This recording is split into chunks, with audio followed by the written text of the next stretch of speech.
AP CM Chandrababu Naidu Delhi assembly ఎన్నికల్లో NDA తరపున ప్రచారం చేయడంపై భిన్నాభిప్రాయాలు వ్యక్తమవుతున్నాయి. చంద్రబాబు వెళ్లకుండా ఉండాల్సిందని మెజారిటీ వర్గం అభిప్రాయపడుతోంది. బీజేపీ పిలుపు మేరకు ఢిల్లీ ఎన్నికల ప్రచారం ఆఖరి రోజుల్లో చంద్రబాబు అక్కడికి వెళ్లారు. తెలుగువారు ఎక్కువగా ఉండే ప్రాంతాలతో పాటు మరికొన్ని ప్రాంతాలను ఎంపిక చేసుకుని ర్యాలీలో పాల్గొన్నారు. ఏపీ డిప్యూటీ సీఎం అయిన పవన్ కళ్యాణ్ కూడా ప్రచారానికి వెళ్తారని చెప్పుకున్నప్పటికీ ఆఖరి నిమిషంలో ఆయన డ్రాప్ అయిపోయారు. దాంతో ఆయన తెలివిగా వ్యవహరించారన్న టాక్ నడుస్తోంది. మోదీ, అమిత్ షా పిలిచారన్న మొహమాటానికి చంద్రబాబు వెళ్లినట్లుగా ఉన్నారు. కాకపోతే ఆయన చేసిన పని మంచిది కాదని ఢిల్లీ వర్గాలు అభిప్రాయపడుతున్నాయి. కేజ్రీవాల్ పట్ల అమితమైన అభిమానం ఉన్న ఢిల్లీ ఓటర్లు చంద్రబాబు చేసిన పనికి నొచ్చుకున్నారని చెబుతున్నారు. ప్రజారంజక పాలకుడిగా ఢిల్లీ ప్రజల్లో కేజ్రీవాల్ కు మంచి పేరుంది. పైగా ఆయన జైలుకు వెళ్లి వచ్చిన కారణంగా మరింత సింపతి పెరిగిందని చెబుతున్నారు. కేవలం పొత్తు ధర్మాన్ని పాటిస్తూ ప్రచారానికి ఎలా వెళ్తారని టీడీపీ ప్రత్యర్థులు ఎద్దేవా చేస్తున్నారు.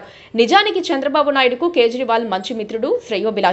2019 ఎన్నికలకు ముందు ఢిల్లీలో చంద్రబాబు ధర్నా నిర్వహిస్తే కేజ్రీవాల్ సంఘీభావం ప్రకటించారు. అదే ఎన్నికల్లో విజయవాడ వచ్చి సిక్కులు ఉండే ప్రాంతాల్లో ఆయన టీడీపీ కోసం ప్రచారం చేశారు. చంద్రబాబు అరెస్టును సైతం ఖండించిన వారిలో కేజ్రీవాల్ ఉన్నారు. ఈ సంగతులన్నిటినీ మర్చిపోయి చంద్రబాబు ఢిల్లీ వెళ్లి ఆమ్ ఆద్మీ పార్టీకి వ్యతిరేకంగా ప్రచారం చేశారు. చంద్రబాబు మరో తప్పు కూడా చేశారు. కేజ్రీవాల్ ను ఏపీ మాజీ సీఎం జగన్ తో పోల్చారు. ఇద్దరు అవినీతి పరులే అన్నట్లుగా ఢిల్లీ వేదికగా మాట్లాడారు. జగన్ తో కేజ్రీవాల్ ను ఎలా పోల్చుతారన్న ఆలోచన కూడా చంద్రబాబు చేయలేదు. ప్రజాధనంతో కేజ్రీవాల్ శేషామహల్ కట్టుకున్నారని, అది జగన్ రుషికొండ ప్యాలెస్ లాంటిదేనని చంద్రబాబు ఆరోపించారు.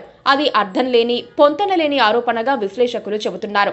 పైగా తాను అభివృద్ధి చెయ్యనప్పుడు హైదరాబాద్ అధోగతిలో ఉండేదని, ఇప్పుడు ఢిల్లీ కూడా అలాగే తయారైందని చంద్రబాబు డైలాగులు వదిలారు. ఢిల్లీ కాలుష్యంపై చంద్రబాబు చేసిన ప్రస్తావన కూడా అనవసర ప్రేలాపనే అని టీడీపీ వారే లోలోన గొనుక్కుంటున్నారు. భవిష్యత్తుపై దృష్టి లేకుండా చంద్రబాబు ఢిల్లీ ప్రచారానికి వెళ్లారని కూడా ఒక వాదన వినిపిస్తోంది. కేజ్రీవాల్ మళ్లీ గెలిచిన పక్షంలో ఏపీ రాజకీయాలపై దృష్టి పెట్టి రాష్ట్రానికి వస్తూ పోతూ ఉంటే రాజకీయంగా ఒక అనవసర ఒత్తిడి పెరుగుతుందని తెలుగుదేశం వారే చెబుతున్నారు. ఇప్పటికే ఇచ్చిన హామీలు నెరవేర్చలేక నానా తంటాలు పడుతున్నామని, ఢిల్లీలో అన్ని హామీలు అమలు చేశారని గుర్తు చేస్తూ కొంచెం కష్టమైన పరిస్థితి ఎదుర్కోవాల్సి రావచ్చని ఆందోళన చెందుతున్నారు. Please